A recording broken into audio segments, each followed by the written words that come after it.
All right, let's open this Coos County Board of Commissioners meeting this March 1 at 9:30 a.m. We will start with the Pledge of Allegiance. I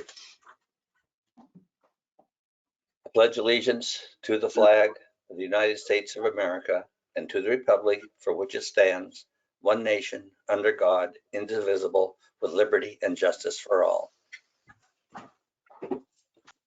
And Commissioner Main and Sheriff, thank you for the flag that is flying in the chair in your room. It's very thoughtful of you.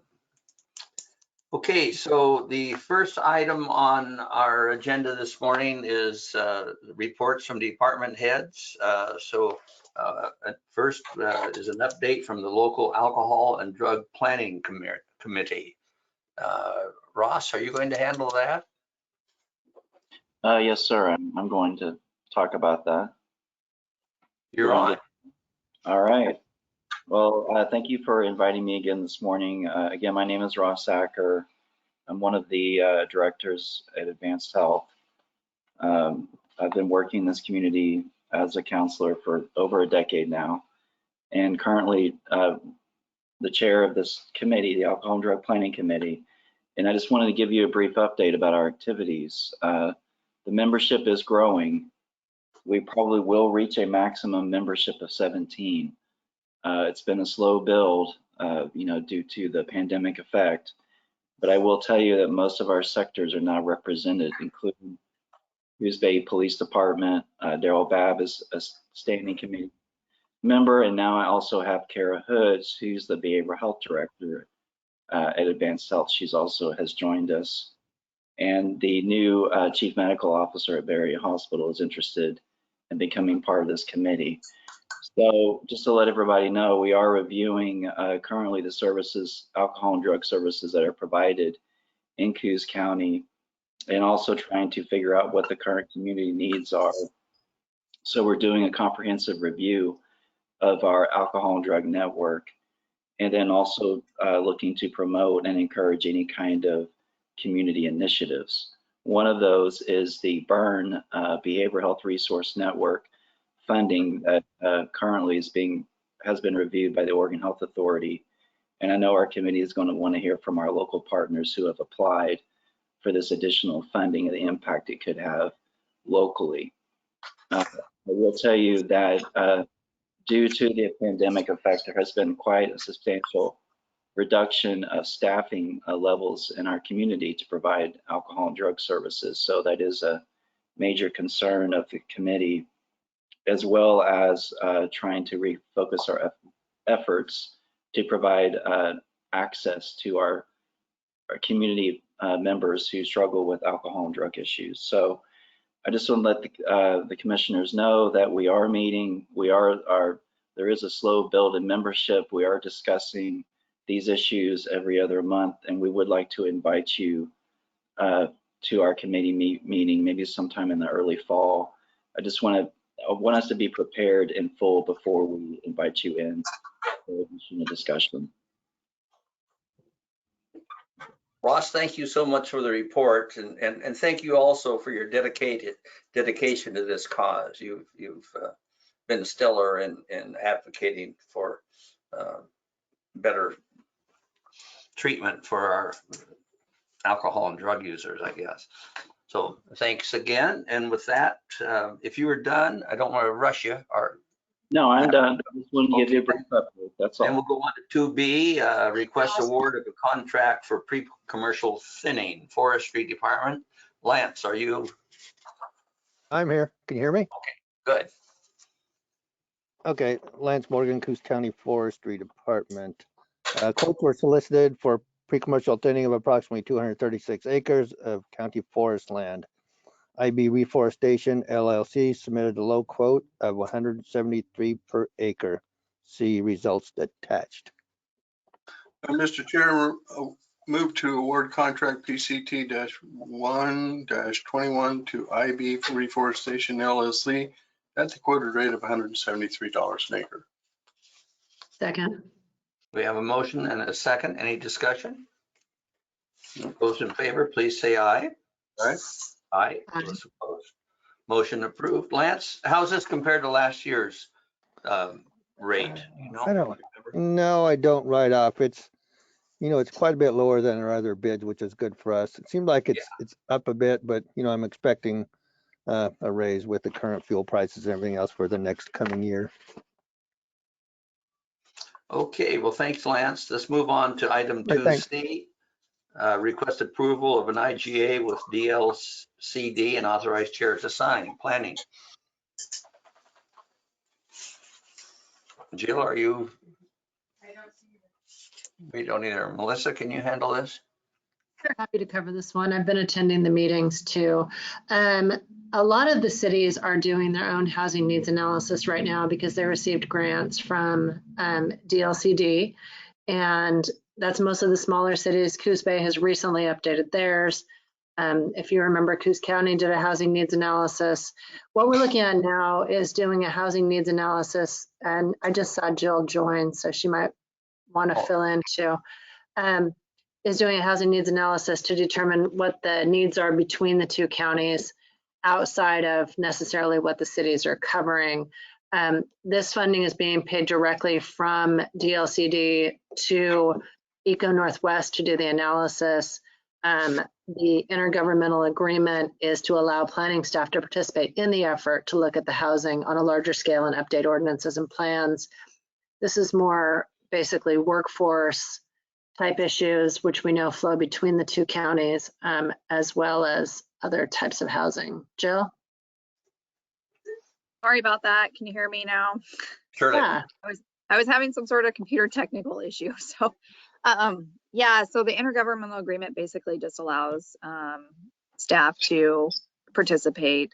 There's no exchange of money between the county and DLCD, but they do need our participation in the grant. Okay, thank you. Do we have a motion? Yes, I move to accept the intergovernmental agreement to allow planning staff to participate in the effort to look at housing on a larger scale and update ordinances and plans as needed, and authorize the chair to sign. Second. We have a motion and second. Discussion? Of Hearing course, none. any updated ordinances and plans would come back before the Board of Commissioners for approval. Really? Right. All right. Any further discussion? Those in favor, please say aye. Aye. Those opposed, motion approved. Consent calendar, do we have a motion to approve? Move approval. Second. Motion and second. Those in favor, say aye. Aye. Aye. Aye. Those opposed, consent calendar is approved. Late agenda items. Item 4A, request approval to hire Robert Baker at step 3. Sheriff, good morning. Good morning. I'm asking for approval to hire Robert Baker, who's a certified officer, as you may recall, was the former chief in Powers. He will not have to attend the academy. All we'll have to do is put him through our process of how we do reports and our organization operational. So he has both experience here in Josephine County. I think he'd be a great asset. And as you know, finding experienced officers is an inexperienced qualified candidate is difficult. So I think it'd be a good hire. And I believe with the fact that he has already been certified, and because he's hired as a new hire on our contract, he cannot get any of the additional certifications paid for 18 months. So I'd like to hire him at step 3. Okay. Mr. Chair, I would move to hire Robert Baker at step 3 for the position of deputy sheriff starting March 1 of 22. I'll second. Not until then? So what? Not until March 1? Yeah, today. What's taking so long? Do we have a second? Yes. Yes, You did. okay, we have a motion and a second. Any discussion? Those in favor, please say aye. Aye. Those opposed, motion Thank you. approved. Item 4B, discussion regarding secrecy envelopes for elections. I think, Mr. Main, you had some concerns. I do. In fact, I had enough concern. I got a hold of our present appointed county clerk to try and find out what the savings would be. And I have talked to numerous citizens who are not really affected by, county government or whatever, but just general citizens about this. And I said, did you know about it? And they said no, and they were a bit concerned. And so for about a little less than $7,000, we can put back in the secrecy envelope, which would make people, I think, and me too, feel a lot better about voting. It seems that the public across the United States is very leery, let's say, or upset about possible voting irregularities, let's say. So I would like to put back the secrecy envelopes and put a little more, hopefully, public confidence into the voting system in our county, at least. Dee Dee is on, I believe, our county Yes, clerk. can you hear me? Yes, we can. Yes. Okay. It's not just a matter of buying envelopes and putting them on there. There's already been the changes made to our secrecy plan filed with the Secretary of State's office January 31st.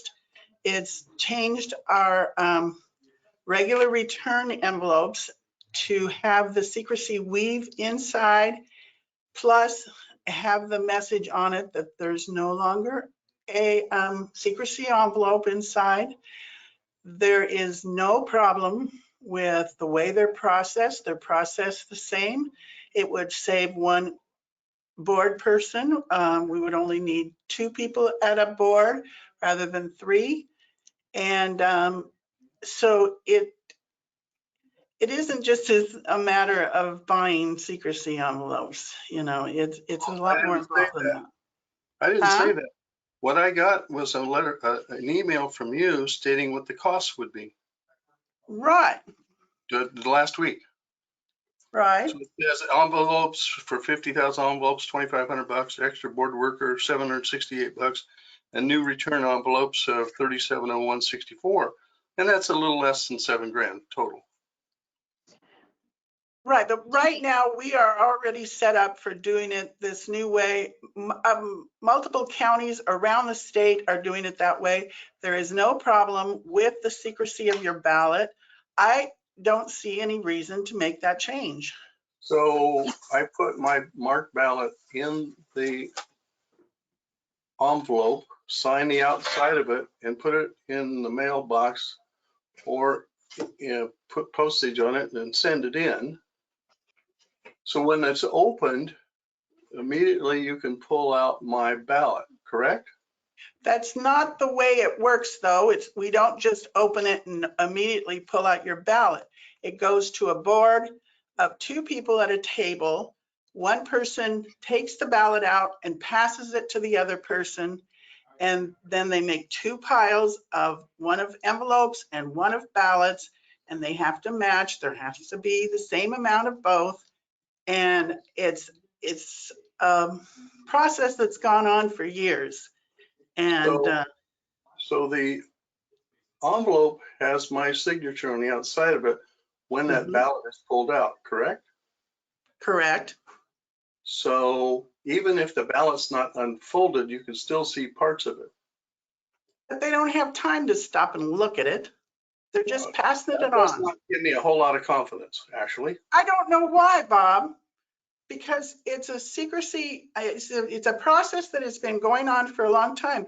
There's a lot of people that don't use secrecy envelopes, and we've been pulling their ballots right out of the envelope as they come in and passing it to the next person, just like the process calls for. And there's nobody that stops and looks at your ballot.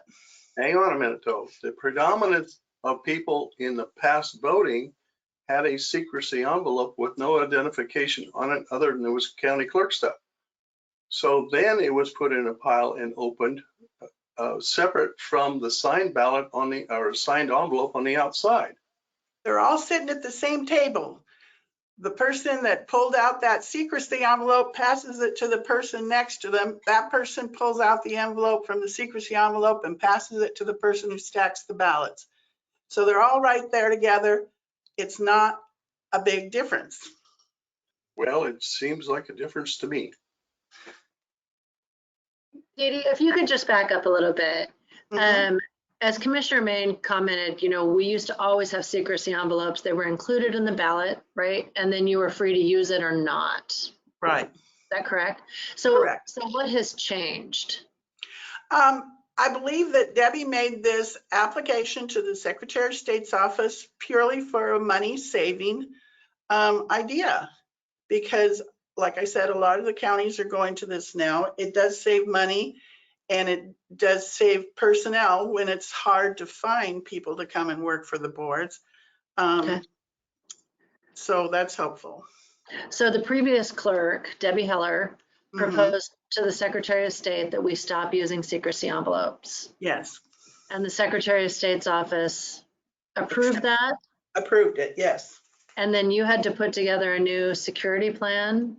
Yes. Can you talk about that?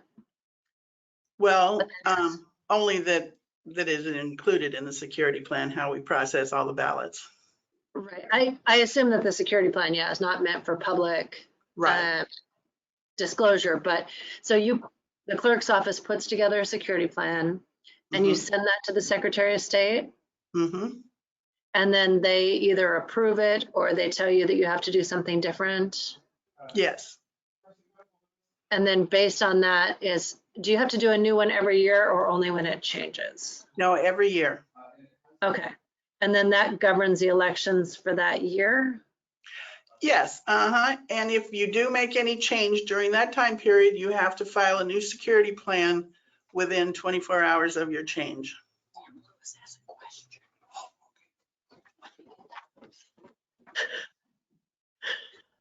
Well, Okay.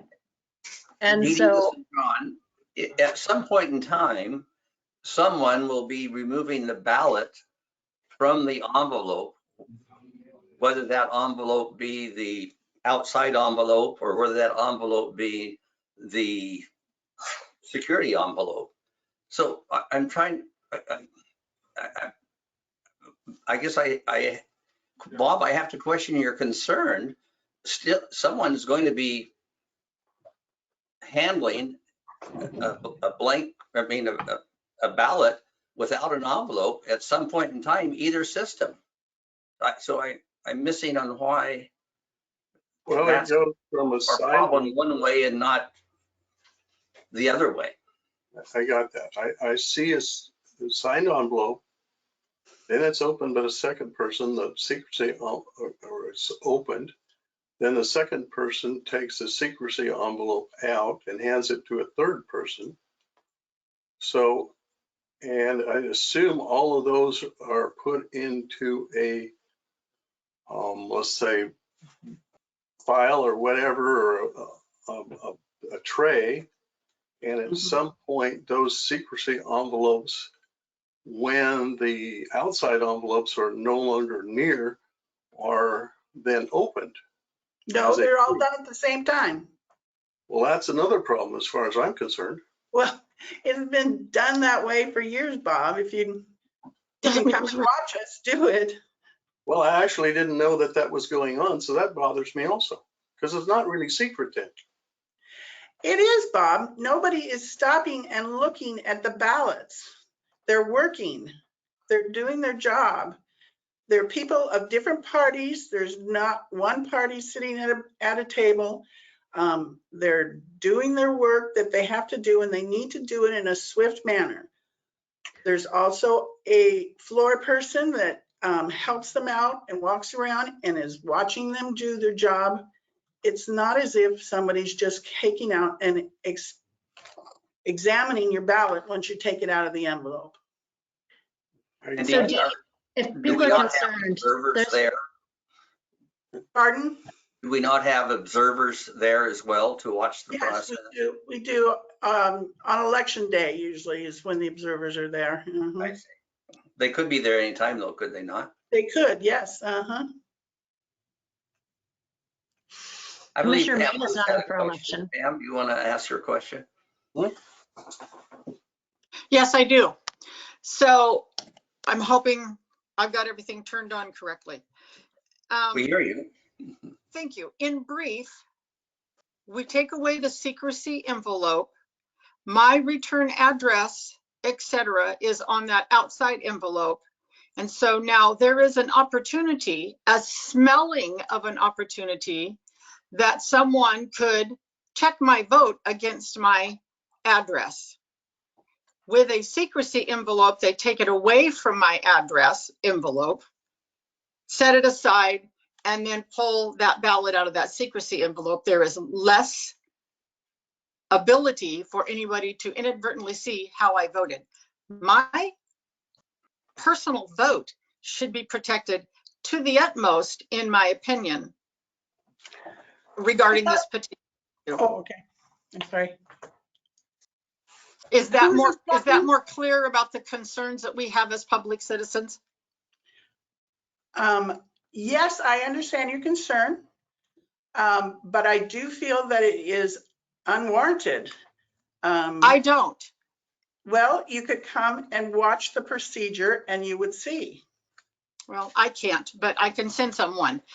To have folks be able to volunteer for 2 weeks to stand and watch is a little cumbersome when you're not just opening on election day. And I know there's a lot of papers to count, but nonetheless. Well, I think that's, Go Okay, ahead. may I ask who this citizen is that's, Well, of concerned? course, this is Pam Lewis. I thought John introduced me. oh, I didn't hear that. Okay. Thank you, Pam. Sure.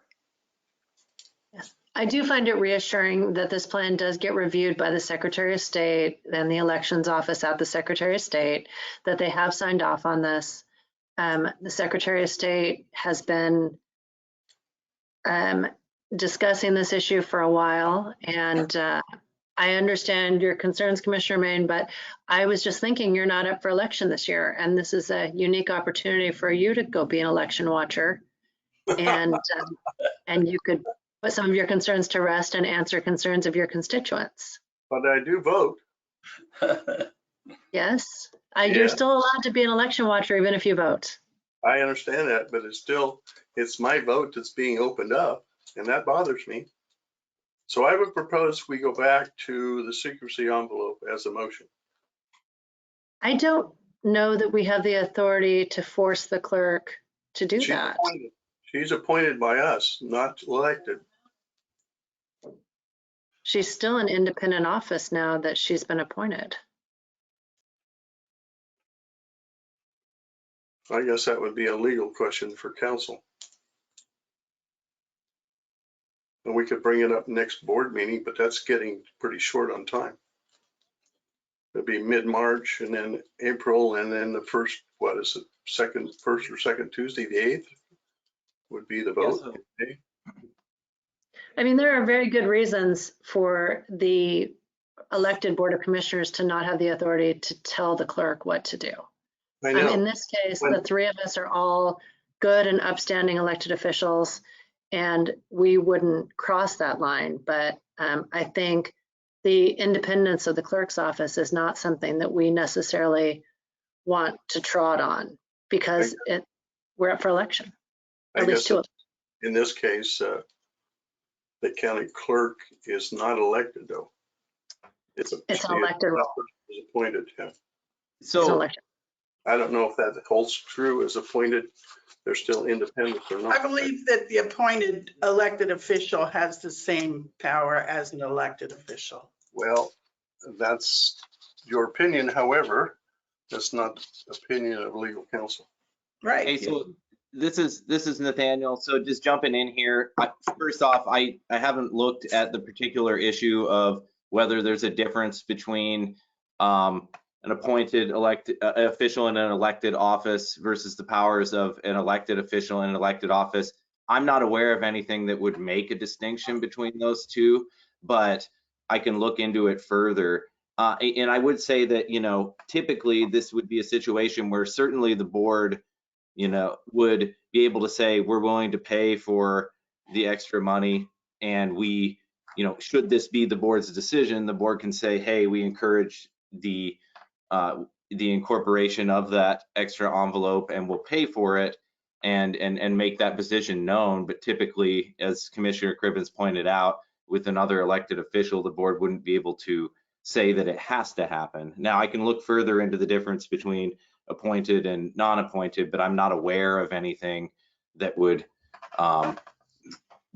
distinguish between the two offices once someone is in office and been sworn in.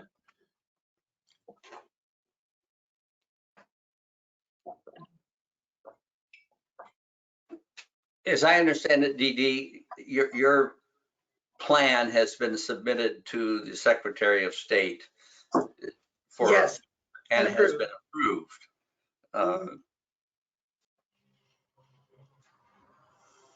And to me, that seems adequate. And like I said, numerous counties in the state are now doing it now that we're able to. And I'll point out one other thing is that in the past, every election, we do have people that send their ballots in the secrecy envelope without the outside envelope, and those ballots are not able to be processed. And so we would eliminate that problem. So more people would have their vote counted. Right. Under this system rather as compared to the system that uses the secrecy envelope. Right. Just because of the people that get confused and send the secrecy without the outside envelope. Yeah. I have further comment.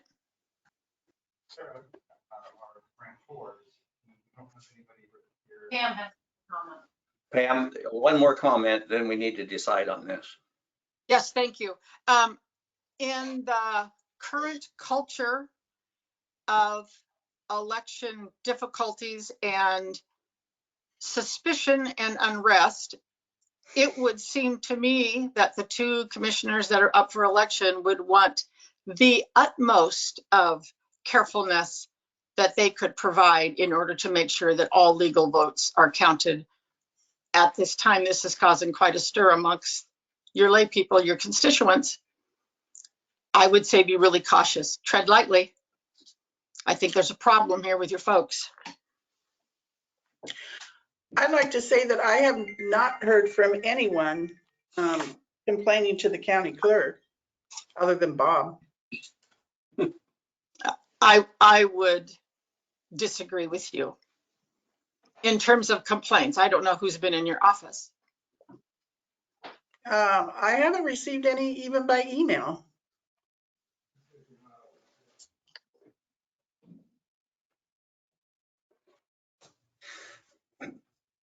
Thank you. I just want to say that I think it's also important.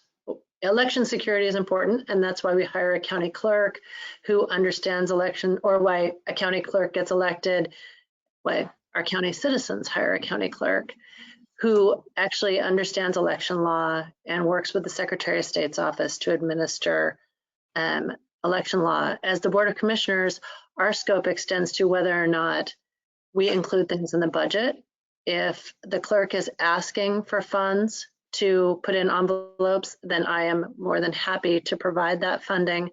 Otherwise, I think it's also important that the commissioners stay in their lane, because we are elected and we don't want to give any impression that we are engaging in election tampering or telling the clerk how to do her job as the elections director. And so that's my hesitancy, is the clerk is the expert in how to conduct elections. I am not. I hear comments from citizens. I also have not received any comments about this, but I am reluctant to now come in and start telling the clerk how to do her job, because I think that causes more concerns about the election than whether or not secrecy envelopes are included after a ballot security plan has already gone through the Secretary of State's office, been approved, and been implemented. And I would agree that the clerk is an elected position, and we as commissioners should not be tampering with what the clerk decides or doesn't decide.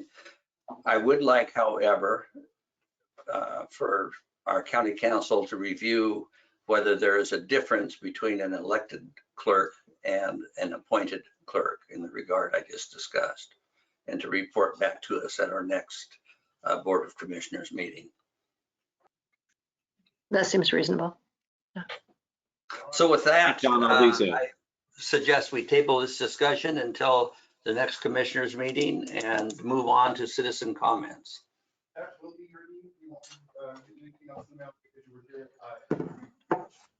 Were you gonna ask me a question?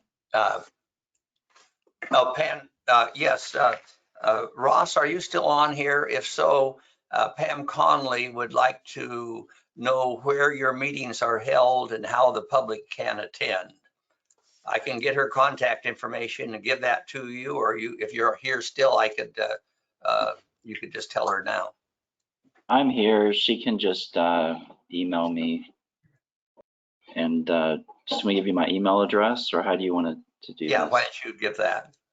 Okay. I It's don't think there's any problem giving that out publicly, is there?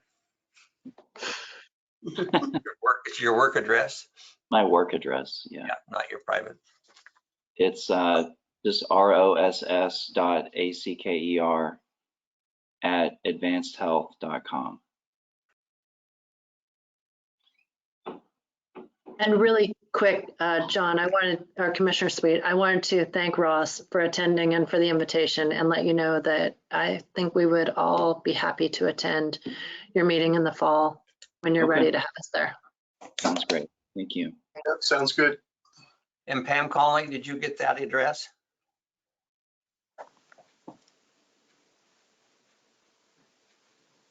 I don't hear anything from her.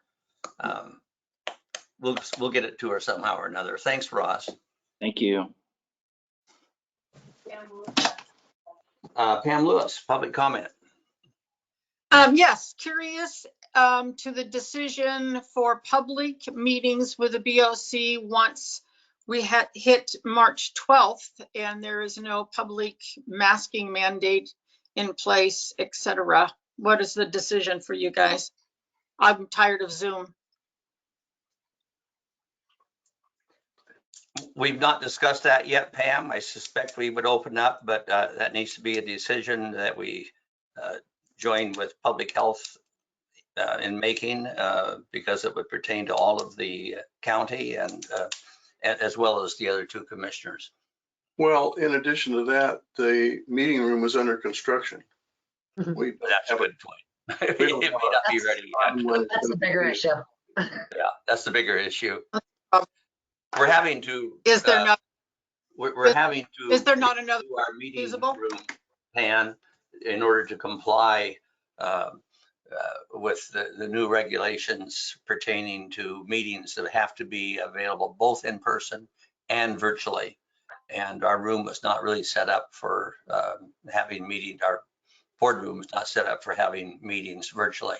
So we're having that taken care of, and it doesn't look to us like it will be ready for the next meeting. But as soon as it's ready, we will come How back. far out is that? don't know yet. We Actually, don't know for sure, Pam. So your Our- IT guy can't. set Our up a maintenance camera people are Zoom doing it meeting? to hold down on costs, and they have lots of work, lots of other projects to do. So it's not like they're dedicated to putting this together.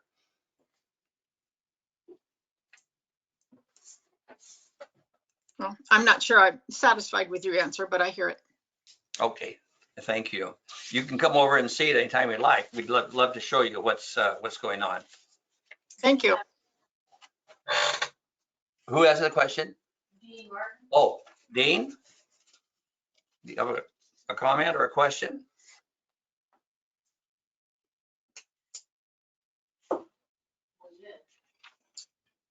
We're not hearing you, Dean. that's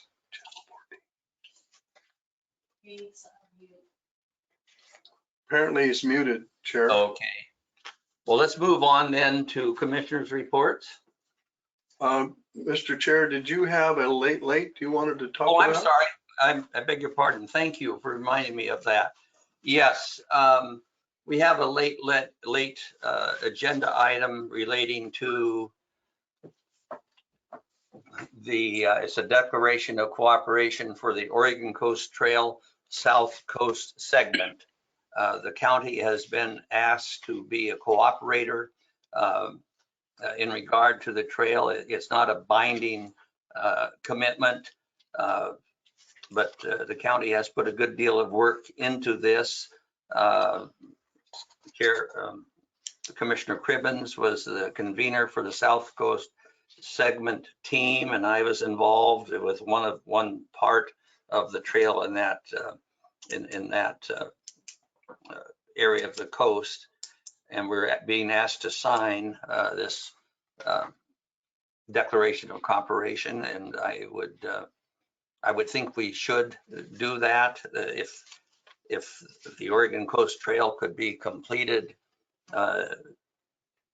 it would be a reality.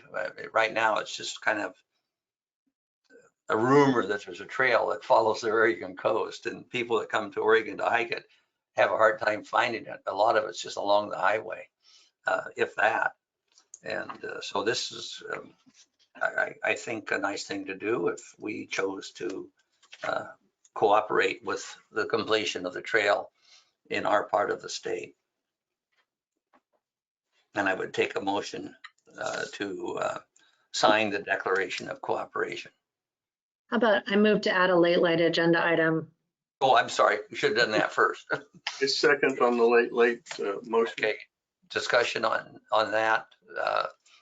Those in favor of having a late agenda item, please say aye. Aye. Those opposed, motion approved. So now we know what the late agenda item is. Do you wish to be a part of this declaration or not? Absolutely. I'll make a motion to approve signing the declaration of cooperation for the Oregon Coast Trail South Coast segment team. I second. We have a motion, second discussion. I have to say, I think Commissioner Sweet undersold his work on this. He did a tremendous amount of work identifying potential routes to get people off dangerous sections of the road. Every one of us that lives here, that has ever driven up Highway 101, has seen how dangerous it is during the summers with bike riders and people walking on the road. And I'm always impressed that people continue to do it because, frankly, there is a ton of traffic on 101. I see this as a tourism issue, but also as a public safety issue. Frankly, as people continue to come over here with the idea that they're going to hike the Oregon Coast Trail, and with no end in sight to the catastrophic fires that we're seeing in Oregon, we're just going to have more people. We need to find solutions and find ways that they can walk in safe areas and decrease the amount of congestion on the road. So Commissioner Sweet, thank you for all the work that you did on this. Thank you for your real efforts to find a way to get people off Seven Devils Road, and hopefully that will be successful. And thank you to everybody else who participated in this. Bandon Dunes really stepped forward and did a tremendous amount of work. I'm always hesitant to start naming people because you always miss people, but I have to mention Al LePage because Al was present, I think, at every single meeting, and he's hiked the Oregon Coast Trail twice.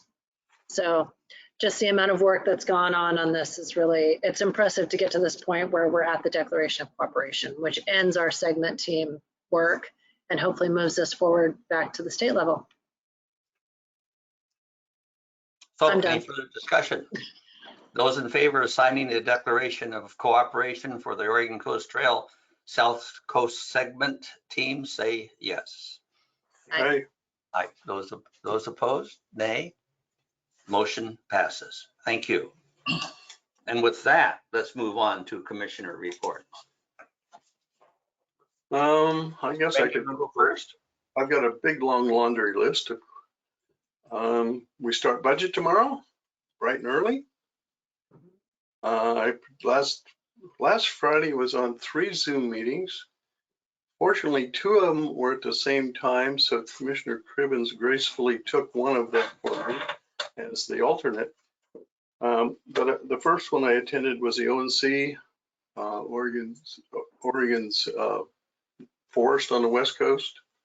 We talked about all kinds of things, and mostly about, we have won 2 lawsuits against the BLM, Department of Interior, on their Resource Management Plan, RMP as it's called. First one was just the court case, and then the second one was the appeal.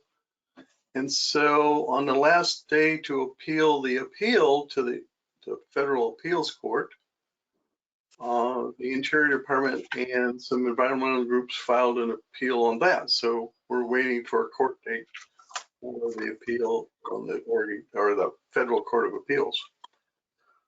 From what I gathered and what I could participate in the BOM meeting, the Federal Bureau of Ocean Energy Management, that wind project was supposed to be off the south coast of Coos, north coast of Curry County, of about supposedly 500 square miles or so.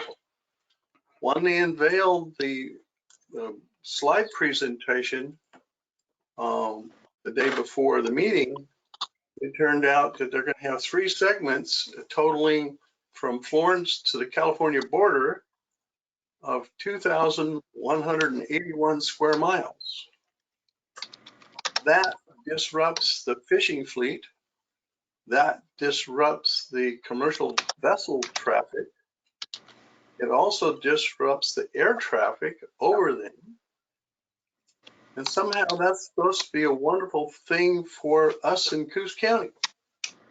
Also, they expect, and this is not part of their meeting, but they expect the onshore infrastructure to be paid for by the citizens of the U.S., as well as the upgrades for the port.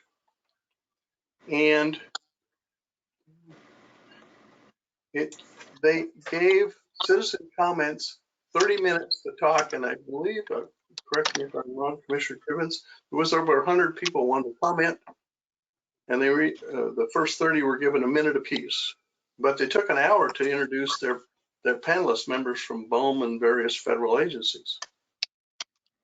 It's a bit disconcerting that they didn't really cooperate with the fishing fleet or the commercial vessel fleet, etc.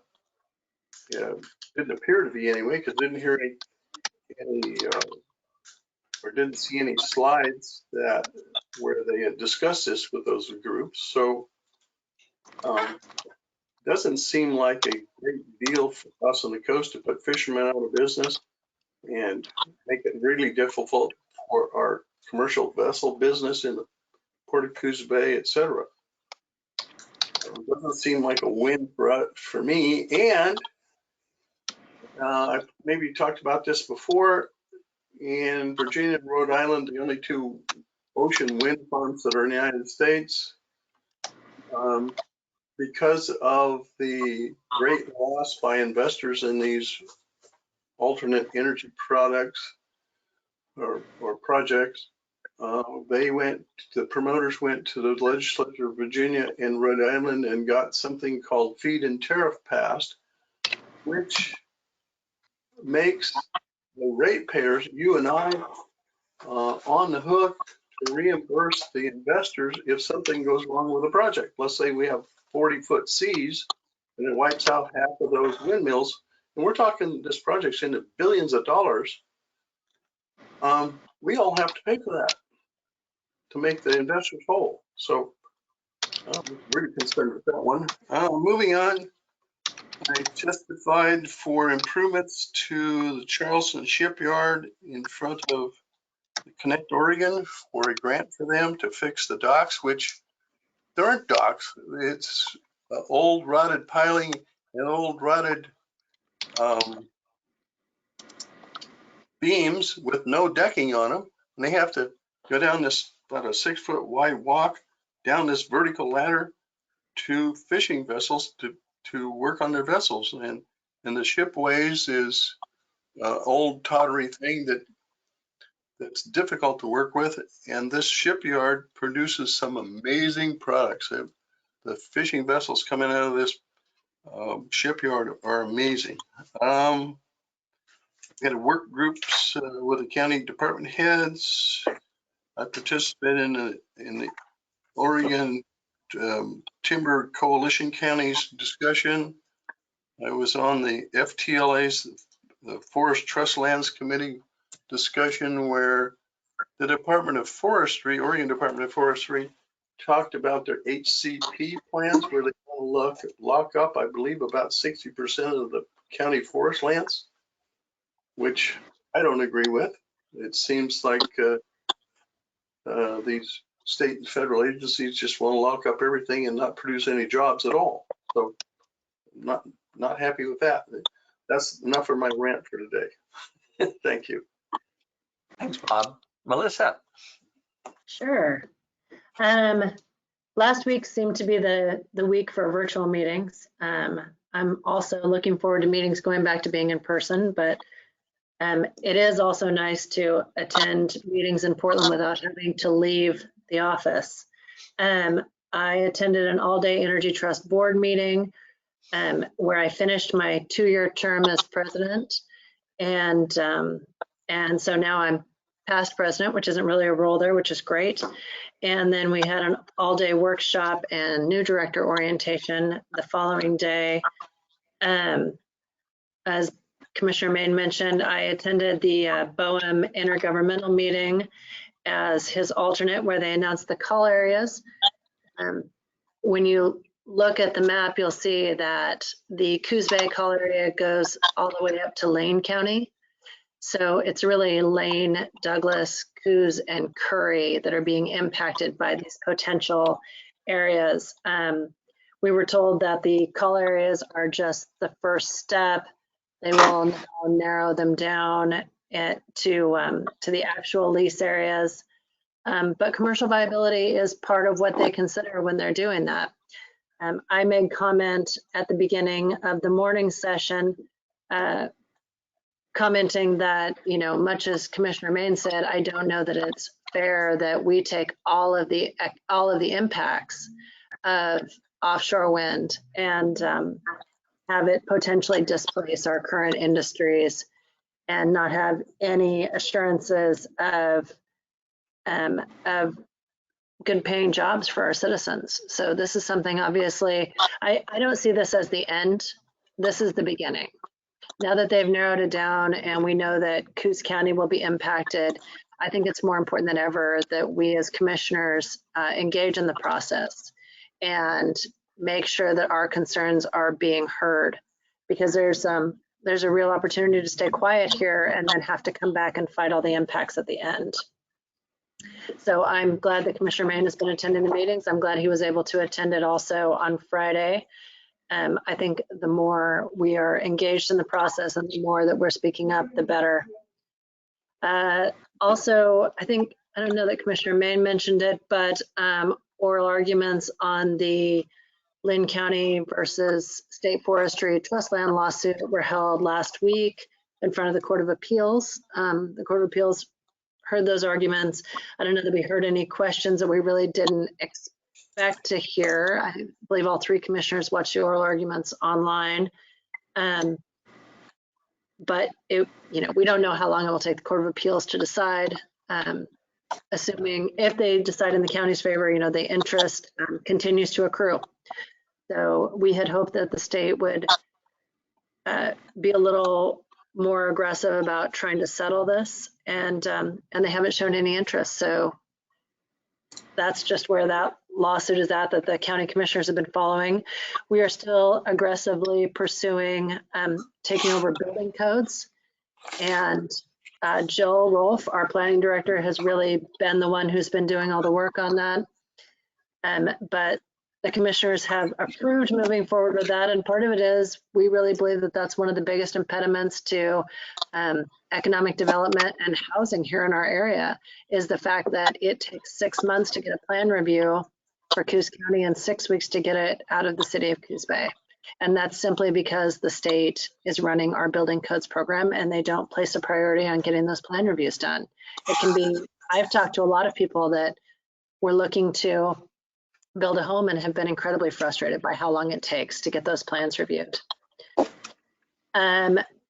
I had a brief discussion with the mayor of Coquille. They are moving forward on their trails project for the 100-acre woods here in Coquille, and they would like the county commissioners to write them a letter of support. I believe Mayor the mayor is going to come to our next meeting to talk about that and to talk about their plans. They do have a website. I know that I had somebody from Coquille ask me if it was just going to be mountain biking trails. I was reviewing their website yesterday, and it looks like they're also including hiking trails and walking trails. Anyway, looks like a nice project for the city of Coquille. I'm looking forward to hearing more from them. And as Commissioner Main mentioned, we are getting ready to start budget meetings, which will take up most of our time for the next month. Commissioner Sweet? Thank you. And Melissa, thanks first for your service on the energy board. I always forget what all the words are, but Okay. you represented our county very, very well there. A couple of weeks ago, we had a very productive meeting put together by Representative DeFazio's staff with a federal agency that we feel could be of help to us if and when we should have a major repair project on our county gas pipeline. When we do have a project, it's very expensive. And so having federal funding available for that will be a very good thing for the county. And I need to thank DeFazio's office as well as Ray Buschiger, our county's lobbyist in Washington, D.C. for the good work on that. I attended a retreat one day for a new foundation that's been set up in Coos County. The Al Pierce Company's timberlands were sold, and with part of the proceeds from those, they established a new foundation that will serve just Coos County, Curry County, and Western Douglas County. The foundation completed its first round of granting late last year, and that resulted in $1,600,000 of grants being given throughout the service district, service area.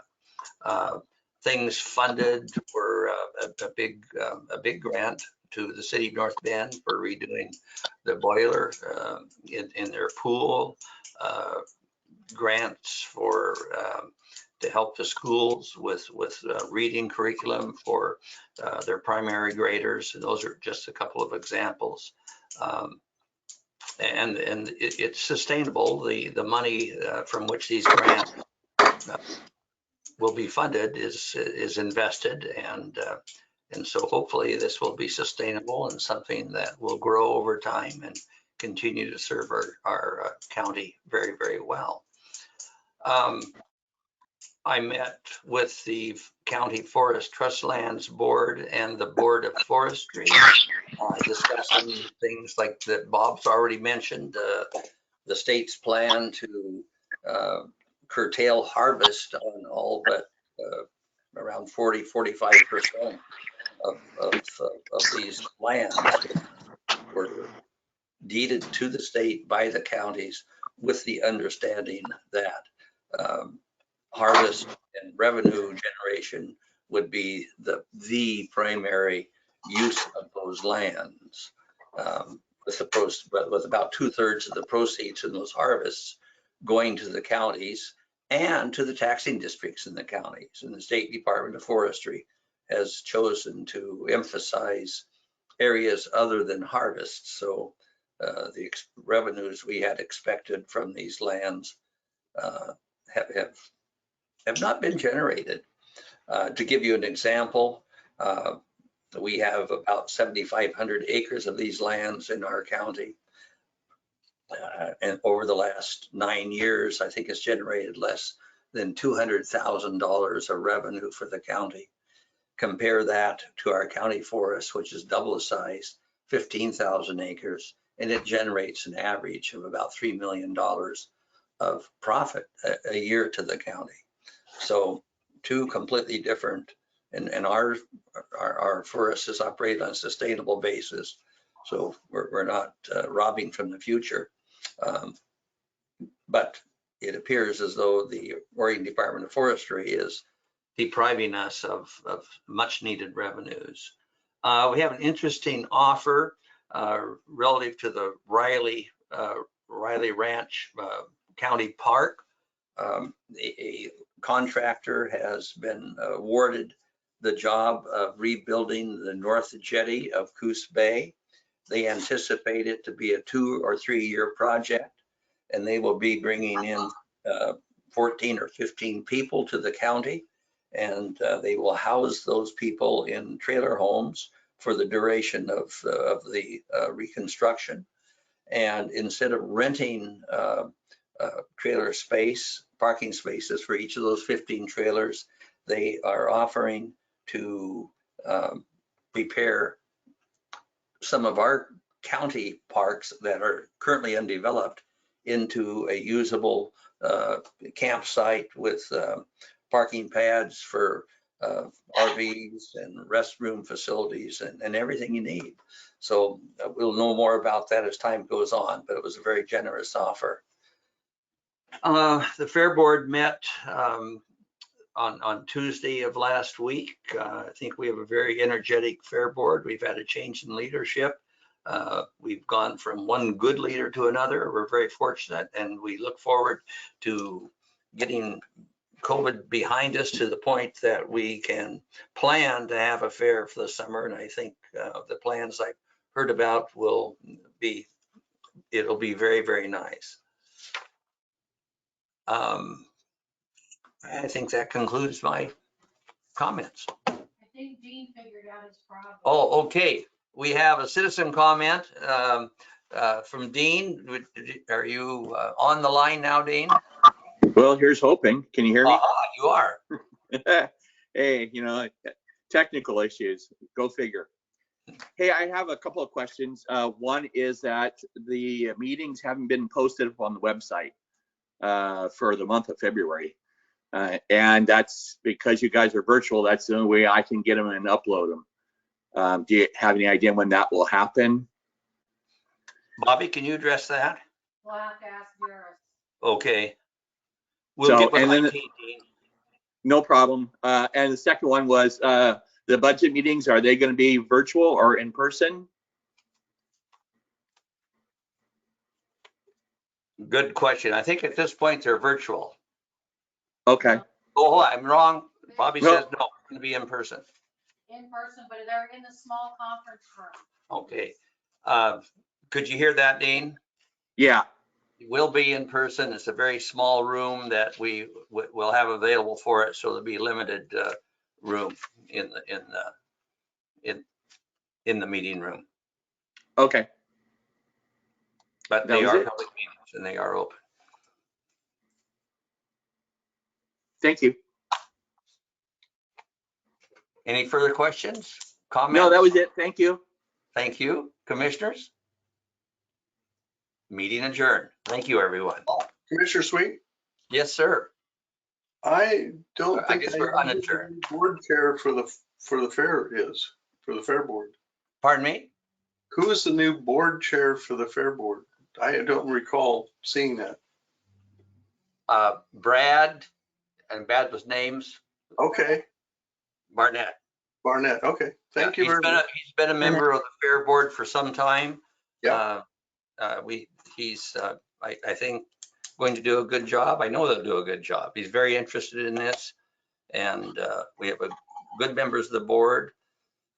Gary Haga newly joined the board, and I think he'll bring a lot to the board. I'm excited about what our fair will look like this year. Okay, thank you. Thank you. And with that, we will adjourn. Thanks, everyone.